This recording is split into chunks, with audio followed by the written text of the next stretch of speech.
Breaking tonight, right here in a Trish Regan Primetime exclusive.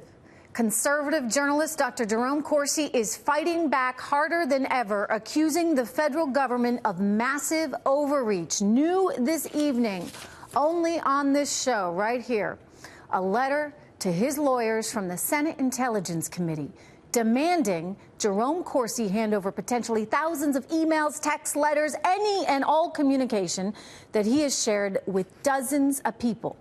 So will he turn all this over to the Senate or tell him to take a hike? You probably know the answer. We're about to find out. Here with me right now, conservative author Jerome Corsi. He's the author of the new ebook, Silent No More. You've been through quite a bit. It's good to have you back on the show, Dr. Corsi. Thank you very much, Trish. Great pleasure to be back. So what are you telling them? Take a hike. take a long road to somewhere other than Russia. Okay. They want a lot of information here, okay? And I'm just going to share it with the viewer. They want to know any communications that you had with DC Leaks, Guccifer 2.0, or any affiliated online personas, WikiLeaks, Roger Stone, Peter W. Smith, Charles Johnson, the government of Ecuador. We're going to get to that. Ted Malek, Randy Credico, Steve Bannon, Alex Jones, Henry Greenberg. So they want a lot of information. Any communication you had, potentially, too, with anyone from Donald J. Trump for president campaign. Right, anybody at the campaign. And transition team related to Russia. Why are they so obsessed with you? Oh, I guess I'm the central figure now in the Russian collusion. All depends upon Jerome Corsi, out of the big wheel to communicate. They believe you hold the key. I hold the key. I'm the guy. You want to talk about Russia? Come to me. I'm the guy. Okay, so the reason they think that, and just to back up for a second for viewers who are just joining us and getting to know you and follow this story, it's because you figured out that Assange had Podesta's emails. That's right. In my 25th wedding anniversary, my wife and I and a family went to Italy.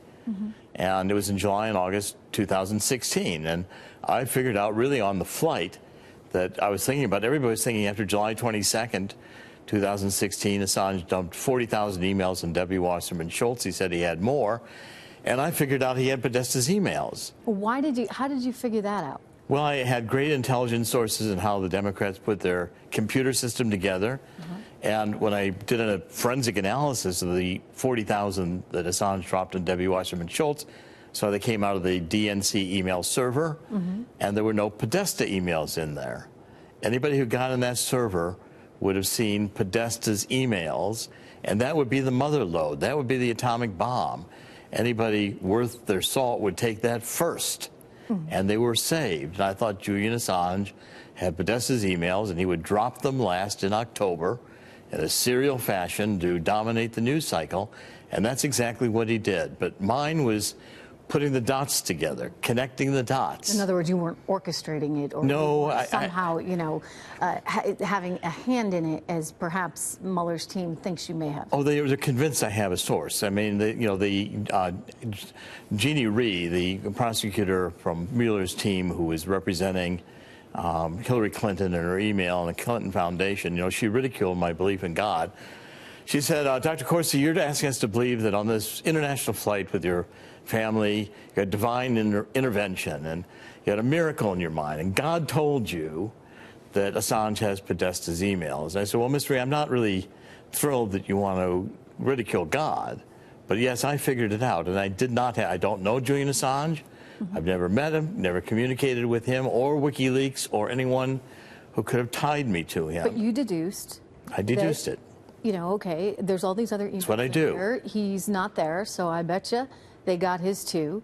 And you were taking a bit of a gamble on that. Sure, and I made it sound like, I said, word is, I made it sound like I had inside sources when I told Roger.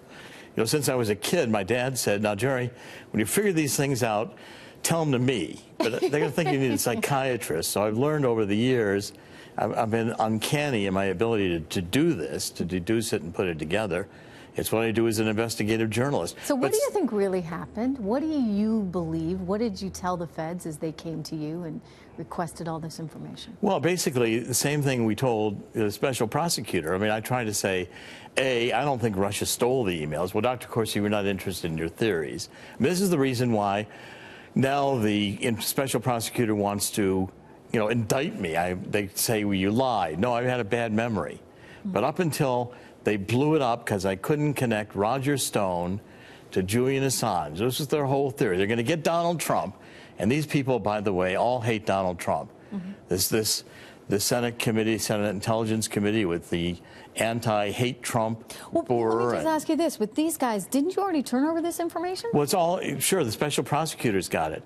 And by the way, now the Senate Intelligence Committee wants it too. Yeah, they want it too. One hand's not talking to the maybe they just get it. Maybe just get it from the special prosecutor. Or better yet, Larry Klayman, my attorney, told this Senate Intelligence Committee over a year ago, go investigate the massive surveillance that we're under from the NSA. I'm sure I've been under massive surveillance.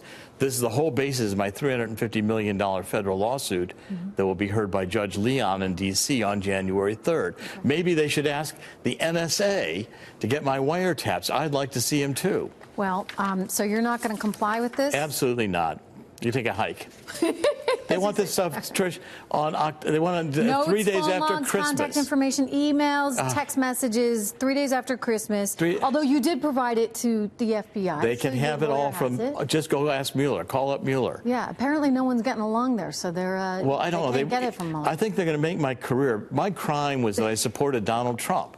That's my crime. Maybe my second crime was I believe in Jesus Christ and I believe in the First Amendment, that I as a journalist have a right to ask these questions.